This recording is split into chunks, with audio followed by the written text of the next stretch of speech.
Desde épocas inmemoriales, la extensa tierra que llamamos África ha ocultado las respuestas a una de las preguntas más incitantes para el hombre.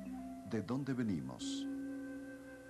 Ahora, este almacén de conocimientos ha empezado a divulgar sus preciosos secretos, en gran medida gracias a un hombre, a un rebelde y hereje que abrió la puerta, marcó el camino e inspiró a otros para que lo siguieran. El paso Olduvai nos da una de las historias más notables del pasado, el último capítulo de la historia terrestre, empezando con la era presente y regresando 2 millones de años.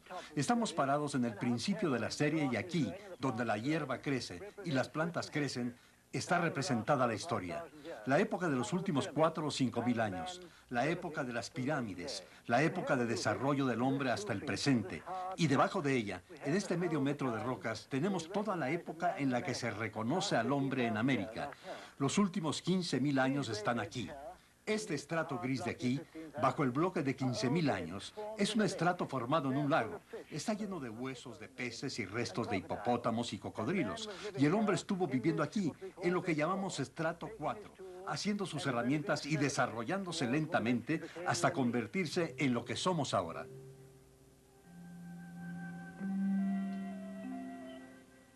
Descendiendo por las rocas del paso Olduvai de Tanzania, Louis Leakey va retrocediendo en el tiempo.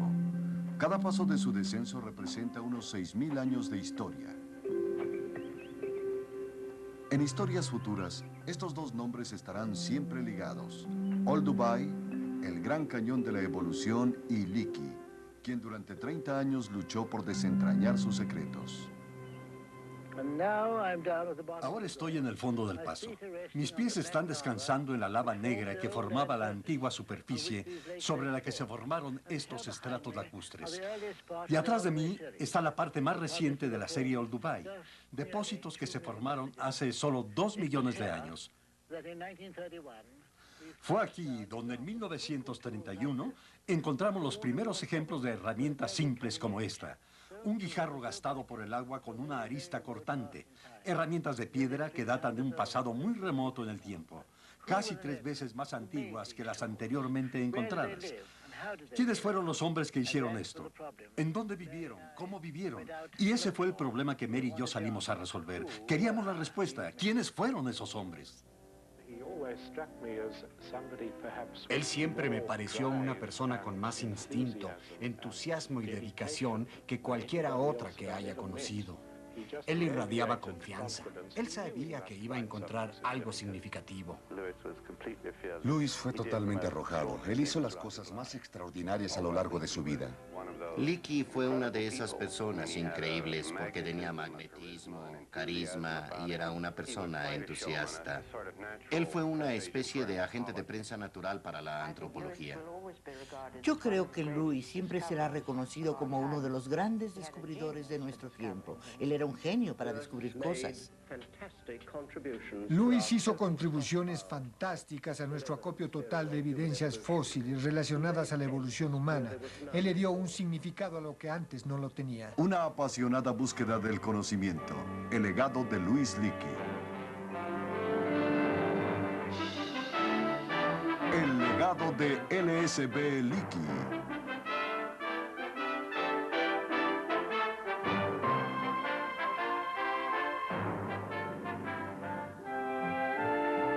Un especial de la Sociedad National Geographic. Producido por la Sociedad National Geographic y WQED Pittsburgh.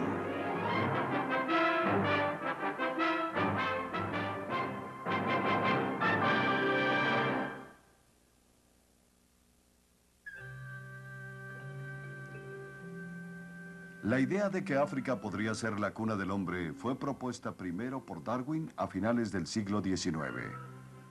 Pero durante décadas permaneció casi ignorada por la comunidad científica. África era el continente negro, la mayoría de él inexplorado, habitado por animales extraños y pueblos primitivos y exóticos. Nadie sabía que la evidencia estaba ahí, nadie sabía cómo ni dónde buscar. Era como buscar un grano de arena individual en una extensa playa. Un desafío finalmente aceptado por un hombre surgido del suelo africano. Louis Seymour Bassett Leakey nació en una choza de adobe como a un día de camino de Nairobi, ahora la ciudad capital de Kenia. Sus padres fueron misioneros anglicanos, voluntarios mal pagados, decididos a llevar el cristianismo a la tribu pagana de los Kikuyu. Aún en ese remoto lugar, ellos lucharon por darle a sus 4 hijos una sólida educación victoriana, siguiendo la tradición de su patria inglesa.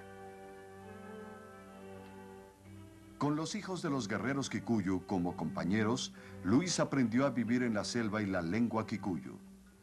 Luego, ellos lo adoptarían en su tribu y lo llamarían el hombre negro con la cara blanca.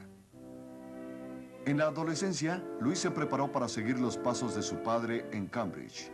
Persuadió a los oficiales de la universidad de que aceptaran el Kikuyu para cubrir el requisito de un idioma extranjero y luego le enseñó el idioma al instructor designado para examinarlo.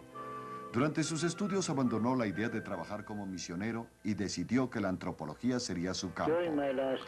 Durante mi último año de estudios en Cambridge, en 1926, empecé a hacer planes para reunir fondos para volver a mi país de origen, Kenia, y buscar a los primeros hombres. Era total y universalmente aceptado en esa época que Asia había sido el lugar de origen, la cuna de la raza humana.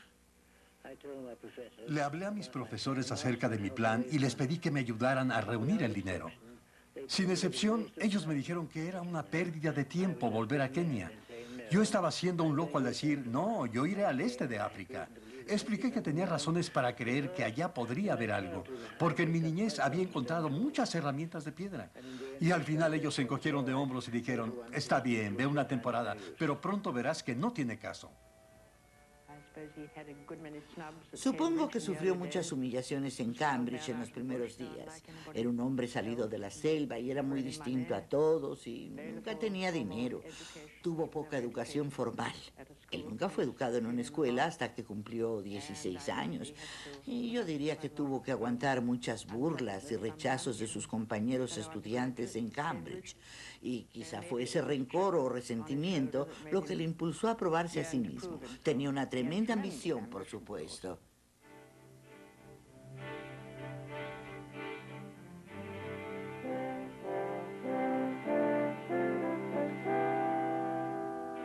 A finales de los años 20 y principios de los 30, Leakey pudo reunir fondos para varias expediciones al este de África. Durante ese periodo recibió su doctorado de Cambridge, se casó y tuvo 2 hijos. Casi desde el principio la controversia opacó algunos de sus logros científicos.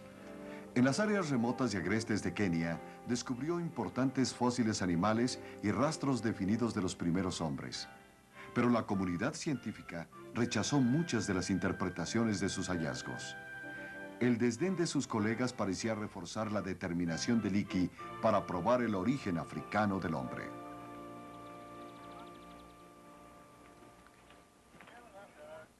Al divorciarse y volver a casarse, actos escandalosos para muchos ojos, alejó aún más a algunos de los colegas académicos de Leakey. Su segunda esposa, Mary, una arqueóloga experimentada, compartió su entusiasmo, energía y dedicación. Juntos persiguieron tenazmente a la criatura que había hecho esas provocativas herramientas de piedra.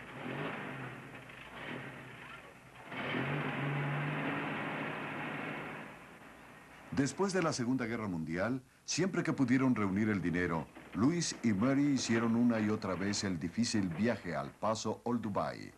La curiosidad científica se había vuelto una obsesión. La búsqueda consumiría casi un cuarto de siglo. Jamás pensamos en rendirnos en el paso Old Dubai. Ninguno de los dos se desanimó jamás porque hicimos hallazgos que parecían prometedores. Con el correr de los años encontramos mucho para estar satisfechos y para darnos cuenta de que aún no había mucho que descubrir en el este de África. Luis tomaba decisiones y cambiaba de parecer sobre las cosas sin tener una razón válida aparente que uno pudiera señalar. Y a menudo tenía razón, aunque a veces se equivocaba, pero ciertamente él tenía una tremenda intuición en ocasiones. Creo que si ambos hubiéramos tenido el mismo tipo de personalidad, hubiera sido mucho más difícil. Creo que era una buena combinación desde un punto de vista del trabajo y en muchos otros también, pero la combinación de atención al detalle y conclusiones rápidas funcionó bastante bien. Fue un día de julio de 1959 cuando hicimos nuestro mayor descubrimiento. Yo estaba enfermo en el campamento y Mary salió temprano para continuar la larga búsqueda en los desfiladeros. Como a las 11 de la mañana, casi a punto de rendirse porque el sol era muy caliente, ella vio de pronto un pequeño fragmento de hueso en la superficie de una de las laderas. Ella subió y lo cepilló y ahí estaban los dos dientes sobresaliendo en una roca. Su emoción fue enorme. Corrió hacia el campamento y me dijo lo que había pasado. Lo tengo, decía ella. Yo sané por arte de magia en cuestión de segundos y salí con ella. Y era verdad. Ahí estaban los dientes asomándose.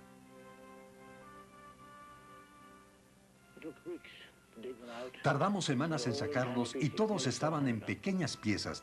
Eran casi 400. Al parecer teníamos lo que estábamos buscando. Finalmente había un hombre, o una criatura parecida al hombre. Encontrada en asociación directa con simples herramientas de piedra tallada, nada comparable en lo primitivo y antiguo que había sido encontrado antes. Aparentemente, el hombre más antiguo conocido en el mundo, el Sincanthropus, ese fue nuestro mayor descubrimiento en Old Dubai. Unos meses después, y mientras Mary y yo seguíamos trabajando en el lugar de Sincanthropus, nuestro hijo Jonathan, como a 100 metros de ahí, descubrió otro fósil humano muy importante. Primero encontró este maxilar inferior, el maxilar de un niño de unos 11 años, cuyas últimas muelas aún no habían aparecido. Fue como calculamos su edad. Eran dientes grandes y fuertes, y fue emocionante porque eran muy diferentes a los dientes del Sincanthropus. Y muy cerca, cuando empezamos a trabajar ahí, encontramos partes de un cráneo, la bóveda. Y resultó ser el cráneo de un niño cuyo cerebro era infinitamente más grande que el del Sincanthropus adulto. ¿Qué significaba eso? Él era sin duda alguna una clase diferente de hombre, viviendo lado a lado y contemporáneo del Sincanthropus. Un año después, uno de nuestros trabajadores descubrió otro diente en otro lugar a 1,5 kilómetros de ahí. Siguiendo esa pista, encontramos primero otro maxilar inferior y luego pedazos grandes del cráneo. Ese cráneo resultó ser del mismo tipo general, delgado y pequeño, comparado con el niño de Johnny, debido a que era de una mujer, pero aún así era del mismo grupo general. Ahora teníamos dos ejemplos diferentes de una criatura que era más probable que fuera un verdadero ancestro de nosotros. Y cambiando al Sincanthropus de su estatus de posible hombre más antiguo al de un simple primo antiguo. En 1965 habíamos terminado nuestro trabajo con el Sinjanthropus, el magnífico cráneo que Mary había descubierto 5 o 6 años antes, y Luis pensó que lo correcto sería que regresáramos los fósiles al país de donde habían venido. Así que Luis reunió a una ilustre galaxia internacional de personalidades de China, Rusia, Francia, Inglaterra y los Estados Unidos para ver a Luis y a Mary entregándole al presidente de Tanzania, al tanzanés más antiguo, que en realidad eso era Shinji. Trabajar con Luis tenía sus altibajos. Había veces en que su aura inspirativa nos abrumaba y nos hacía trabajar con tremendo vigor, tenacidad y entusiasmo. No siempre fue fácil. Él tenía sus momentos difíciles, de eso no hay ninguna duda. Muchos de sus colegas lo consideraban difícil, pero creo que un hombre con esa inmensa estatura intelectual, que tiende a ver lo importante mucho antes que otros científicos, es probable que no le caiga en gracia a todos sus colegas, y menos a los que son más cautelosos o a los científicos mediocres que siempre eligen sus hipótesis a unos milímetros del camino y no a kilómetros adelante de nosotros. Aunque algunos de sus colegas lo llamaron el abominable showman, Leakey sobresalió en su habilidad para dramatizar las emergencias del hombre.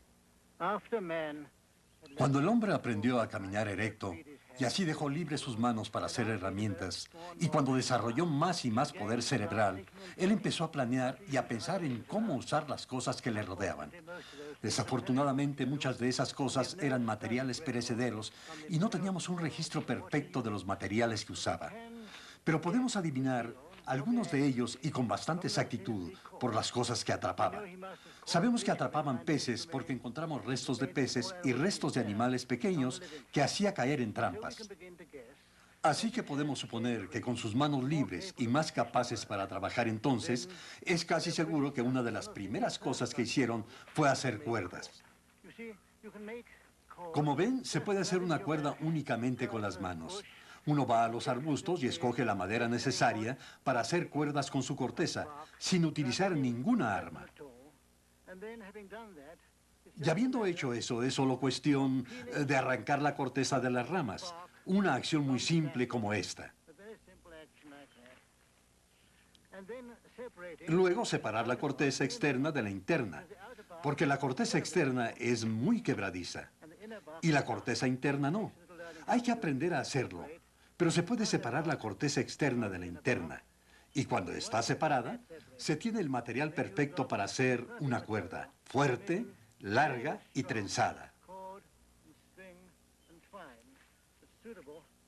Adecuada para cualquier propósito que uno se pueda imaginar que un hombre pueda querer. Trampas, anzuelos, lo que sea.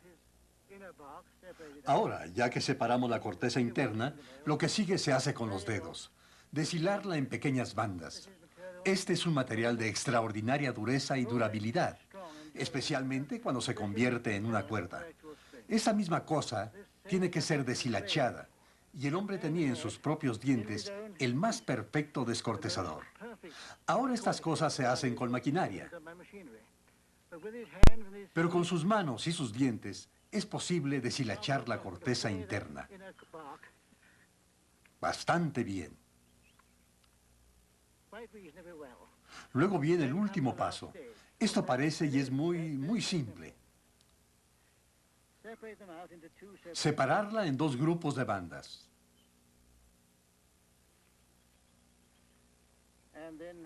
Y luego, hacer lo que sigue es muy simple.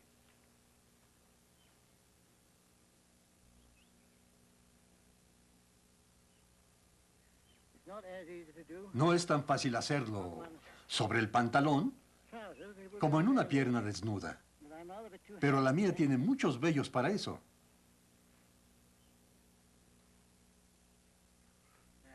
Así está mejor. Con este proceso, esto está muy bien ahora. Puede enrollar la cuerda y producir una trenza del grosor que usted quiera. En acercamiento puede ver cómo es la cuerda.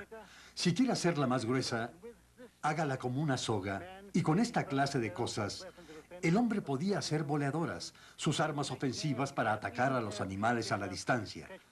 Podía hacer redes y trampas lo suficientemente grandes para atrapar animales grandes.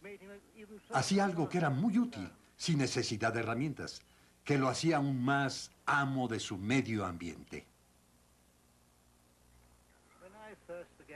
Cuando empecé a encontrar pedernales aquí, en el Paso Dubai, hace ya unos 30 años, me di cuenta de que tenía que descubrir cómo las hacían y cómo las usaban.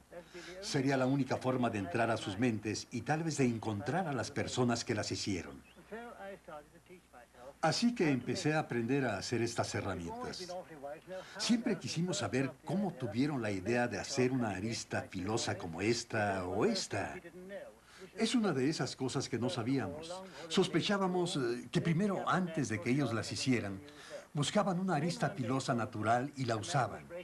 Y después un día, probablemente un hombre, estaba rompiendo un hueso con tuétano, usando una piedra para golpear contra otra o contra un hueso descansando sobre otra piedra. Y accidentalmente separó una escama al dar un golpe en falso y eso le dio la idea. Entonces se dio cuenta de que golpeando una piedra contra otra podía separar escamas filosas.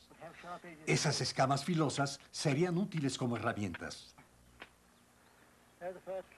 Y las piedras de donde salían las escamas también tendrían escamas filosas. Son las primeras escamas. ¿Las ven? Ahora empezamos a obtener una orilla filosa tallada. Y estas escamas que separé también son útiles. Ellos jamás las tiraban.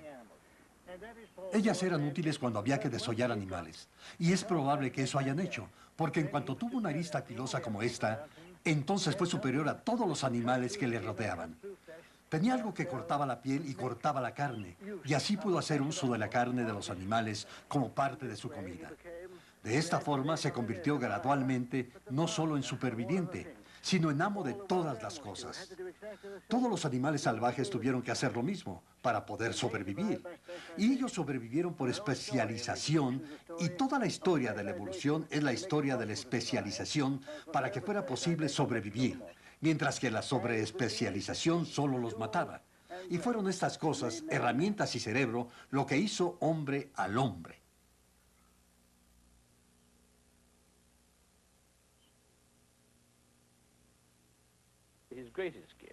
Su mayor don fue, de hecho, el poder encender el entusiasmo de otras personas.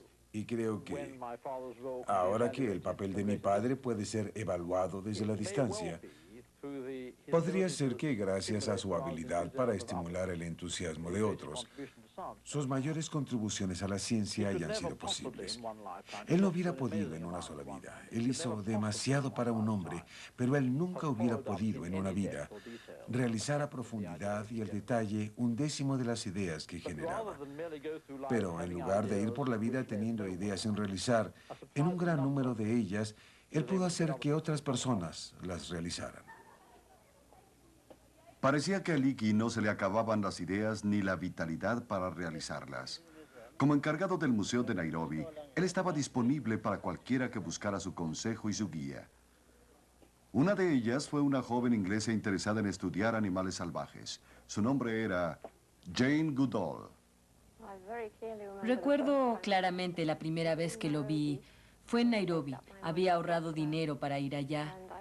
Y supe de Luis cuando llegué a Nairobi y pensé que era alguien a quien debía conocer. Ya estaba interesada en los animales, así que llamé al museo. Una voz dijo, hola, y yo le dije, hola, quiero hacer una cita para ver al doctor Leakey. Y la voz dijo, yo soy Leakey, ¿qué desea? Eso me tomó por sorpresa y yo le dije que quería verlo y ¿para qué? Ese fue un golpe de buena suerte. Su secretaria había tenido que irse y él dijo, ¿le gustaría venir a trabajar aquí en el museo? Lo cual fue fantástico para mí. Así que trabajé para él 1 año y luego volví a Inglaterra para entrenarme lo más que pudiera mientras que él recaudaba el dinero. Él sabía que yo tenía paciencia y eso era realmente lo más importante. Él no me llenó con un montón ni dijo, hazlo de este modo, hazlo de este modo. Él solo dijo, ve allá y de seguro hallarás la forma de hacerlo. Creo que él estaba muy adelantado en sus visiones. Y cuando empezó a hablar conmigo estaba muy claro que él esperaba que el entender el comportamiento de esas criaturas parecidas al hombre daría pistas sobre el comportamiento de los primeros hombres. Esa era su firme convicción.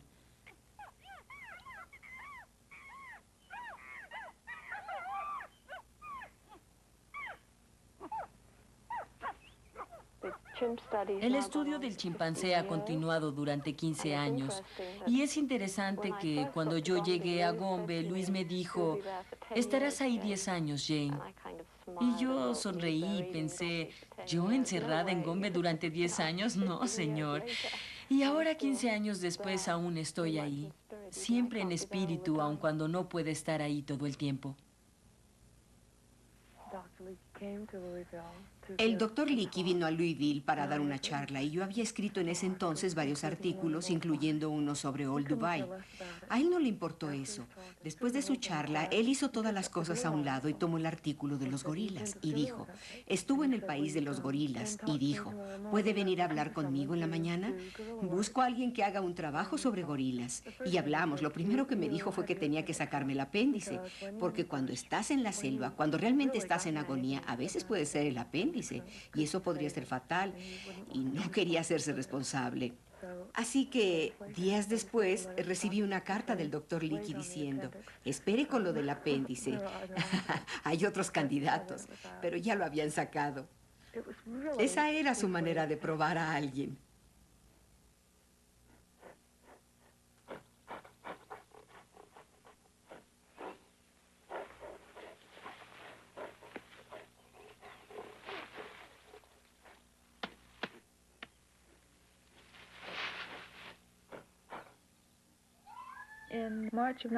En marzo de 1969, asistí a una cátedra del Dr. Leakey. Durante el periodo de preguntas y respuestas, alguien le preguntó acerca del estudio de los primates, y el Dr. Leakey habló del trabajo de Dian Fossey. El Dr. Leakey fue muy elocuente. Él era muy carismático. Inmediatamente después de su cátedra, me acerqué a él y le dije que yo quería estudiar al orangután. En ese momento no lo sabía, pero él ya estaba buscando a alguien para hacer un estudio del orangután. Cuando finalmente llegó la oportunidad, yo no podía creerlo. Habíamos luchado y trabajado tanto para obtener los fondos necesarios y los permisos necesarios. Era como un sueño hecho realidad. Y por supuesto, todo fue gracias al Dr. Leakey.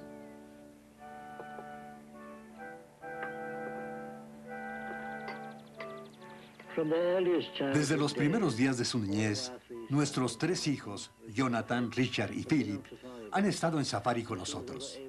Y en cuanto pudieron hacerlo, aprendieron a entender algo sobre herramientas de piedra y la recolección de fósiles. Cada uno de ellos ha contribuido en algo importante en los descubrimientos mientras trabajaban con nosotros. Así que es extremadamente agradable para Mary y para mí el saber que Richard va a continuar y a seguir nuestros pasos. Creo que cuando era niño me aburría con todo eso y creo que tal vez era una reacción natural. Al salir de la escuela decidí que yo prefería hacer algo diferente, hacer más bien lo que yo quería hacer. Y siempre tuve en mi mente una voz que me decía que lo que estaba haciendo no era en realidad lo que quería hacer. Y en los últimos 4 años me di cuenta de que lo que quiero hacer es investigar paleontología, que es lo que mis padres han hecho y es lo que voy a hacer ahora. Estoy muy interesado en eso y creo que tengo una tremenda oportunidad con mis antecedentes. Probablemente lo más fascinante es el hecho de buscar algo desconocido. Uno está buscando algo que no se sabe exactamente lo que se está buscando. Muchas cosas que uno encuentra son nuevas. Uno está creando nuevos problemas que conducen a buscar nuevos hechos para resolver esos problemas. Es un gran desafío que uno nunca puede ganar. Uno siempre sigue adelante. Para mí es muy emocionante y algo que disfruto grandemente y espero hacerlo por el resto de mi vida. Los descubrimientos de Richard Leakey en el lago Turkana, en el norte de Kenia, junto con los hallazgos de otros científicos en otras partes de África, han cambiado varias ideas establecidas acerca de la raza humana y confirmado algunas teorías de Louis Leakey. Trabajos que aún continúan sugieren que los primeros hombres y una criatura misteriosa parecida al hombre vivieron juntos en las sabanas africanas y que el primer hombre es más antiguo de lo que se pensaba anteriormente. Continuando en Old Dubai y en otros lugares de Tanzania, Mary Leakey también está haciendo hallazgos que empujan la evolución humana aún más atrás en la época prehistórica. Al anunciar sus nuevos descubrimientos, ella debe luchar contra su timidez y reticencia. A regañadientes, ella asume el papel acostumbrado de su difunto esposo bajo el reflector de la publicidad. Cuando tuvimos las fechas confirmadas por el Dr. Curtis, se demostró que están enmarcadas entre 3.35 millones de años y 3.75 millones de años. Estas son fechas confirmadas. Y el Dr. Curtis, que es un científico extremadamente cuidadoso, me ha dicho, adelante y úsalas. Son fechas comprobadas.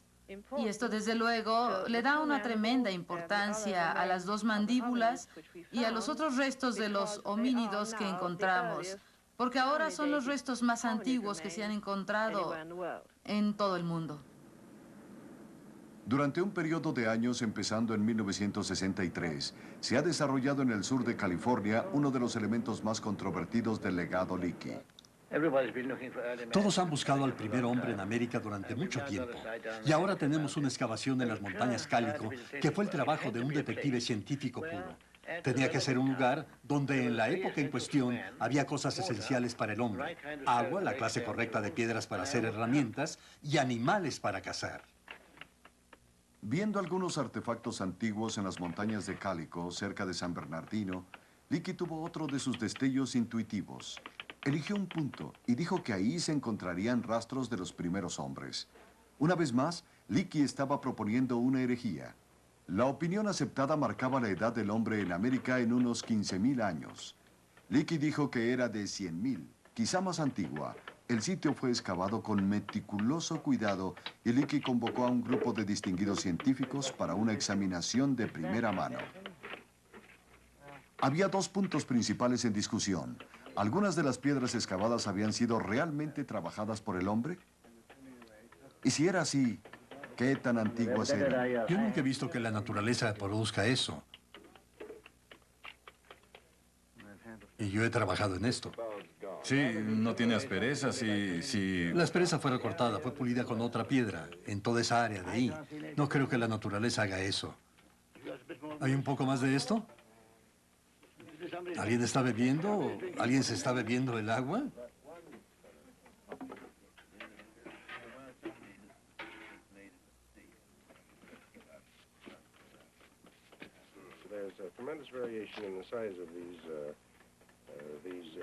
Hay una tremenda variación en el tamaño de estos puntos de impacto. Como ya dije, eso está totalmente relacionado con golpear un hueso ahí. Estaban aplastándolo. Eso pienso. Claro, sí, o también podría ser una formación natural. Es cuestión de asociar esto con las otras, sí. Con las otras piezas. Personalmente no creo que la naturaleza produzca eso. Creo que es bastante obvio. No digo que no pueda pasar. Para mí nada es imposible. La palabra imposible no existe. Pero para mí es mucho más que haya sido casualmente golpeado con piedras. Sí, sí. Pero no quiero que se deje influir por mí. Saque sus conclusiones. Recuerdo que después él tuvo uno de sus infartos y yo fui a verlo al hospital y él habló de eso, de que ahí estaba el hombre más antiguo de América, más antiguo de lo que todo el mundo se imaginaba. Y obviamente él estaba completamente convencido de eso a pesar de lo que sus colegas decían. Y luego vino la reunión Cálico. Todos sentían gran afecto por Louis y él estaba enfermo. Nadie quiso realmente decepcionarlo y tal vez nadie quiso expresar lo que realmente pensaban. Algunos de ellos lo criticaron, pero la mayoría dijo, bueno, tal vez, solo para mantenerlo contento. Y él dijo, ellos van a ceder, sí, ellos van a ceder. Más y más personas van a ceder, más y más vendrán a ver que tengo razón y que ellos no. Es todo lo que decía. Estaba convencido de que ellos verían que él tenía razón al final. A esta conclusión yo no creo, honestamente, que ninguna sustancia de la naturaleza haga esto. Pero si lo hiciera sería una vez, no lo haría todas esas veces y en una concentración. No lo creo. Yo simplemente digo porque creo que vamos bien y porque esto tuvo que ser hecho por el hombre. Leakey utilizó todos sus poderes de persuasión. En su mayor parte, sus colegas fueron atentos y corteses, pero sus caras reflejaban el escepticismo. Si hubo algún consenso, este fue que las piedras no habían sido formadas por el hombre. Pero la fe de Leakey jamás se perdió. Y la controversia Cálico continúa. Pienso que según la ley de promedios estadísticos, que la naturaleza haya producido todo esto aquí y que haya sido selectiva en el material, es un poco difícil. Cálico fue una espina clavada para todos en muchos aspectos. El asunto del primer hombre en el Nuevo Mundo es un tema muy difícil y uno en el que existe una gran dosis de pasión por parte de los arqueólogos americanos. Yo fui a la reunión inicial en Cálico porque él francamente me torció el brazo. Todo ese asunto fue frustrante y claramente fue frustrante para Luis. Fue una decepción para él. No hay duda de que fue una decepción. Él era la clase de persona que no podía creer que no había tenido éxito en algo. Que si no lo había logrado, estaba a punto de hacerlo. Y Si no podía convencer a otras personas de la exactitud de su punto de vista, Louis era una persona muy frustrada.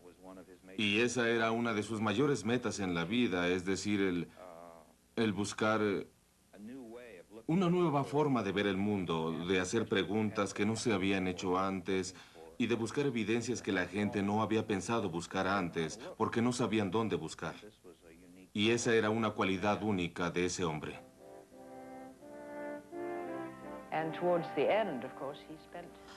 Y hacia el final, claro, él gastó una enorme cantidad de energía recaudando fondos en América para continuar el trabajo, dando conferencias, hablando, corriendo para ver personas. Él se mató a sí mismo recaudando fondos en todas esas conferencias. Creo que le gustaba tomar el sol allá. Él era el centro de atención y tenía que aparecer en cenas e ir a fiestas, y a él le gustaba todo eso. Muchos de sus amigos y su familia lo criticaron y le decían, ¿dónde está Louis, el científico? ¿Qué hacía siendo una especie de estrella de cine? Pero yo pensaba que si él lo disfrutaba, ¿por qué no iba a divertirse un poco al final?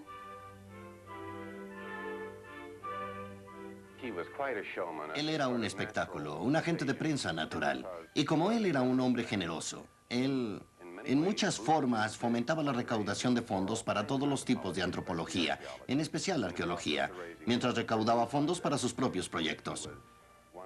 Leakey fue una de esas personas increíbles porque tenía magnetismo, carisma y era una persona entusiasta. Él llenaba un salón. El encanto y prestigio de Leakey inspiró a un grupo de americanos adinerados, la mayoría de ellos de California, a organizar la fundación LSB Leakey. Con Louis como estrella central, el grupo patrocinó conferencias y eventos sociales para reunir dinero para las investigaciones científicas de Leakey y sus protegidos, y para otros proyectos como Calico y un centro de primates cerca de Nairobi. En 1970, mientras se recuperaba de un infarto, Leakey apareció en una serie de películas hechas por la Fundación. Fueron hechas tanto para reunir fondos como para permitir que las generaciones futuras experimentaran la extensa gama de los intereses de Louis. Muy bien, acción. En todo el mundo de habla inglesa, tanto en este país como en América, la idea de figuras con cuerda, como las llamamos, está ligada con la cuna del gato.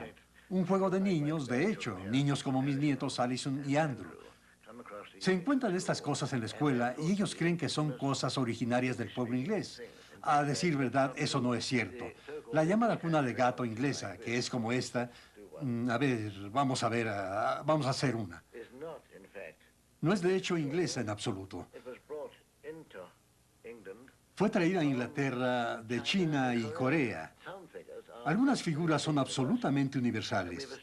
Y tenemos una fuerte sospecha de que son como el arco y la flecha, que también tiene una fuente común esparcida por todo el mundo. Y que en algún momento, tal vez hace 10.000 años, alguien empezó a viajar por todo el mundo, llevando con él arcos y flechas y esta figura. En América se le llama la puerta Apache, los navajo la llaman la puerta, los esquimales la llaman la red, igual que los tasmanios. Mientras que en el África de hoy se conoce como la cama y se parece mucho a la cama. Ahora, con una cosa tan universal como esta, uno tiene que asumir que empezó hace mucho tiempo. Y yo descubrí que las figuras de cuerda fueron muy útiles en África en varias épocas. De hecho, su abuela y yo estuvimos cerca. Nos emocionamos mucho cuando casi morimos si no hubiéramos tenido figuras de cuerda. ¿Cuándo y cómo? En 1929 fue la época. Yo fui invitado para ir en camión desde el este de África hasta Johannesburgo para una conferencia. Era un viaje largo en camión y en auto. Llevamos toda clase de refacciones y nos detuvimos en lo que ahora se llama Zambia. Antes se llamaba Rhodesia del Norte en esos días. Se rompió el eje trasero del camión. No podíamos movernos y no había nada que hacer.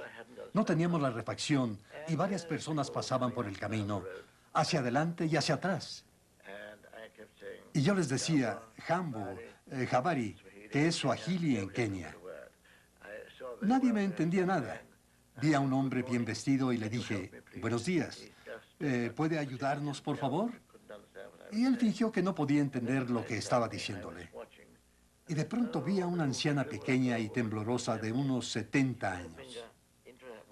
Ella metió su dedo en su cinturón así y sacó un pedazo de cuerda y empezó a hacer figuras de cuerda. Entonces me acerqué a ella y empecé a verla. Ella hizo una figura muy rápido. Y le hice señas para que le hiciera otra vez y tenía mi cuerda lista y traté de seguirla, de seguir sus movimientos.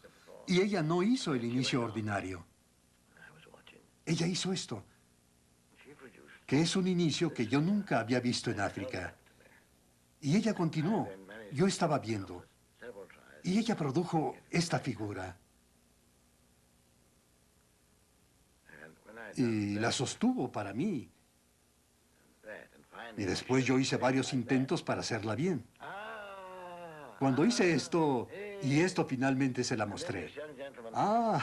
Entonces el caballero con traje europeo, el que fingió que no entendía el inglés, dijo, oh, señor, creo que usted necesitaba ayuda.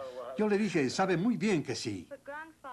Pero, abuelo, no has mencionado a tu propia tribu, los Kikuyu. No lo he hecho porque ellos no hacen figuras. Y por alguna razón que no entiendo, no hay una sola figura de cuerda entre mi tribu. Pero en lugar de eso, ellos hacen una enorme cantidad de trucos con cuerda. Ellos se ponen la cuerda en el cuello, así, de manera que queda ajustada.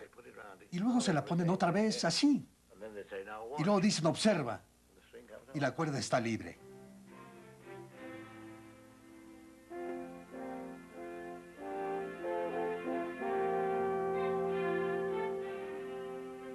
Viendo la vida de Luis S.B. Leakey con el paso de los años, consciente de sus muchos talentos, de las complejidades y contradicciones de su carácter, el observador se hace las preguntas que el mismo Leakey se repitió muchas veces durante su investigación de los orígenes del Homo sapiens.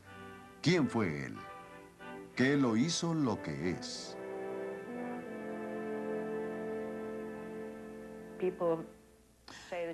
La gente dice que él estuvo dedicado a la glorificación de Leakey. Yo no creo eso. Lo fue parcialmente, pero sobre todo estaba la ciencia. Él tenía una especie de ahínco misionero. Sus padres, claro, fueron misioneros. Y él tenía ese ahínco misionero para enseñar. Y ese fue uno de sus grandes dones.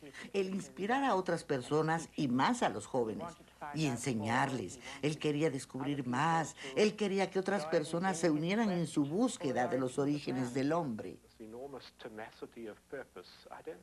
Una enorme tenacidad de propósito. No sé exactamente qué lo motivaba. Yo creo que fue la ambición personal de encontrar la criatura más antigua o más significativa en el campo de los primeros hombres. Creo que, obviamente, uno debe estar motivado por algo que te empuja año tras año, cuando estás seguro de que debe haber algo por descubrir, pero no puedes hacerlo. Y creo que en el caso de Luis fue una ambición personal, una ambición personal impulsora por encontrar algo de verdadero significado en ese campo. Y es una ambición tan buena como cualquiera. No hay duda de que Luis fue totalmente arrojado.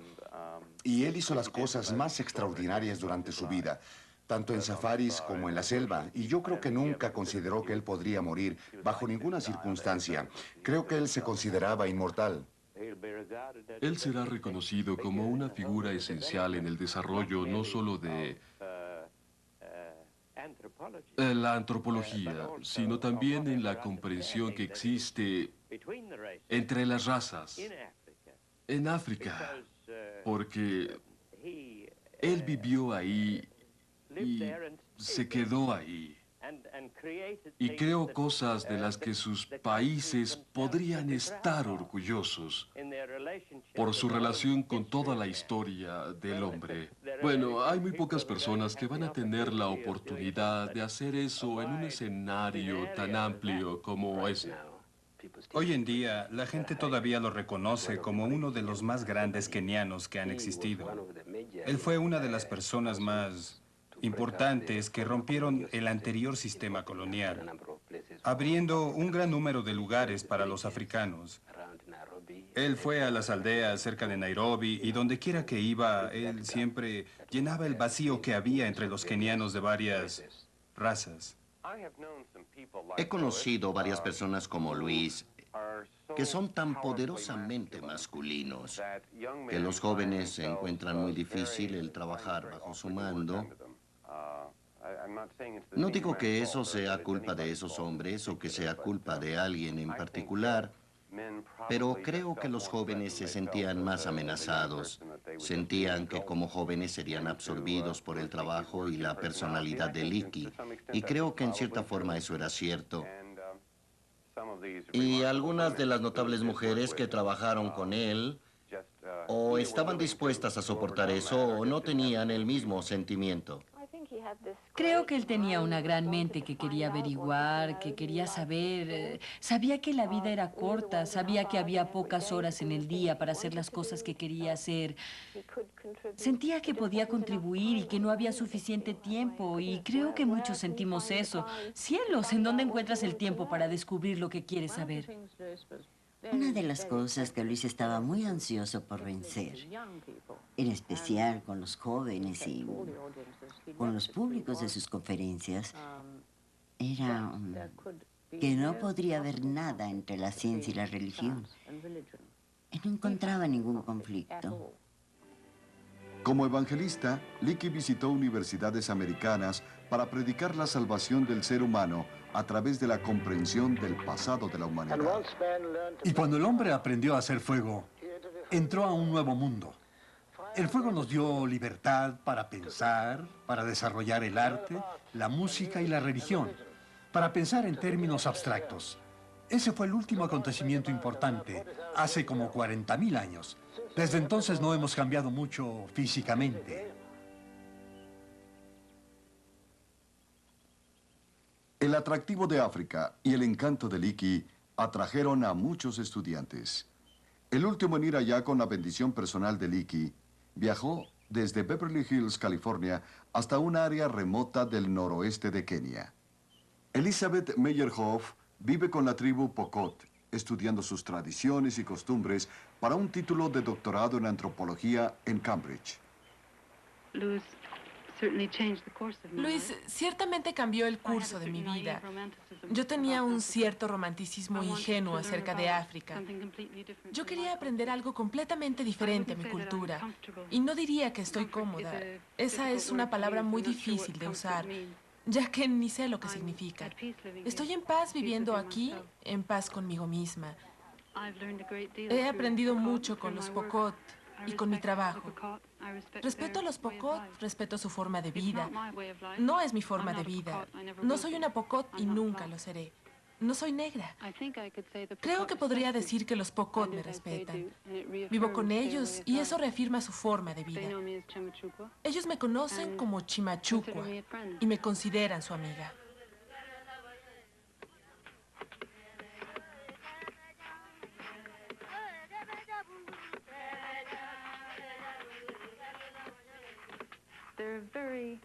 Son personas muy orgullosas, son personas muy honestas. Hay una cierta belleza que no puedo describir. No sé si es su carácter o si es una especie de unidad completa con la naturaleza.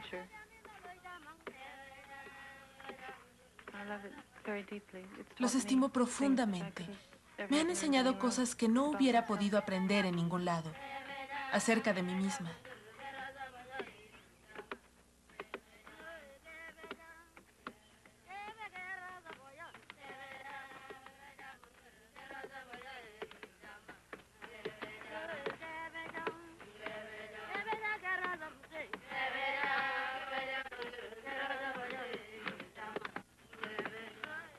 Los valores de los pueblos primitivos como el Pokot, al parecer, fortalecieron la desconfianza creciente de Leakey hacia las tendencias modernas.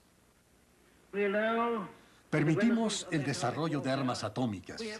No tenemos idea de lo que vamos a hacer con los desperdicios tóxicos. Y estamos contaminando el aire y el agua en los mares y los ríos. Y la tierra en un grado increíble. Estamos desperdiciando nuestro potencial. Yo creo en el futuro del hombre. No soy un pesimista. Pienso que podemos hacerlo. Pero el tiempo es cada vez más escaso si vamos a hacerlo. Dirijo mis palabras principalmente a la generación joven. Ustedes, la generación joven, tienen que cuidar que nuestra maravillosa herencia, y es una maravillosa herencia, el arte, la música, la ciencia, la religión No se pierda. No debemos perderla. Quiero que mis hijos y mis nietos y mis tataranietos cuiden eso por otros 20 millones de años. Que sigan desarrollándose hasta que finalmente alcancen el punto omega. Eso no va a pasar si ahora fallamos al valorar los peligros que enfrentamos. No soy pesimista. Puede hacerse, pero debe hacerse pronto. Si no, no habrá esperanza para la humanidad. Si ustedes crean una opinión pública firme, no solo aquí, sino en todo el mundo, pienso que podemos. Debemos salvar al hombre de sí mismo. Ahora es el tiempo cuando deben hacer la elección, cambiar o perecer.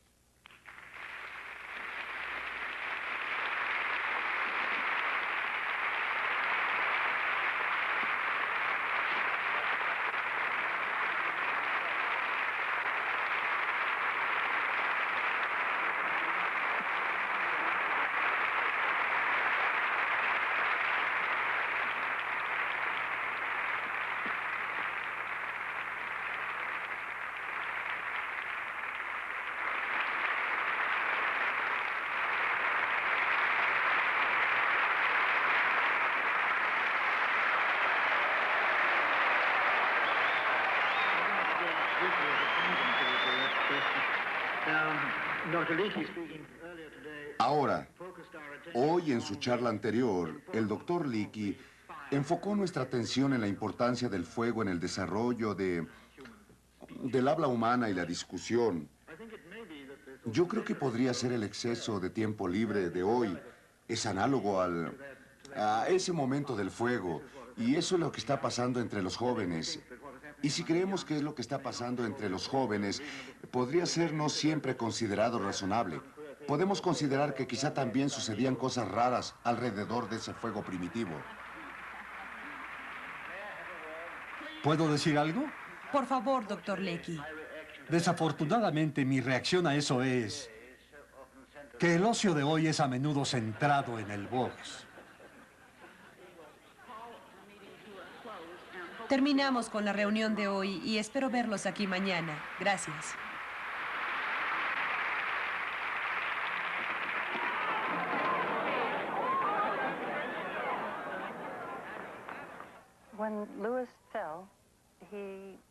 Cuando Luis se cayó, se golpeó la cabeza en la nuca y yo corrí al escenario.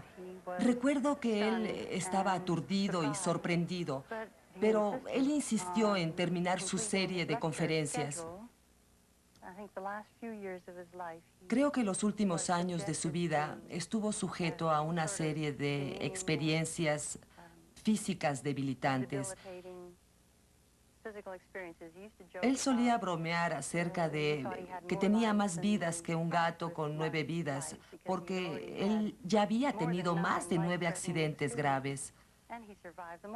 Y había sobrevivido a todos. Así con alarde él decía, ¿saben? Voy a vivir para siempre. Y por otro lado, él reconocía sus debilidades y solía decir, soy prisionero en mi propio cuerpo. Y eso es algo terrible.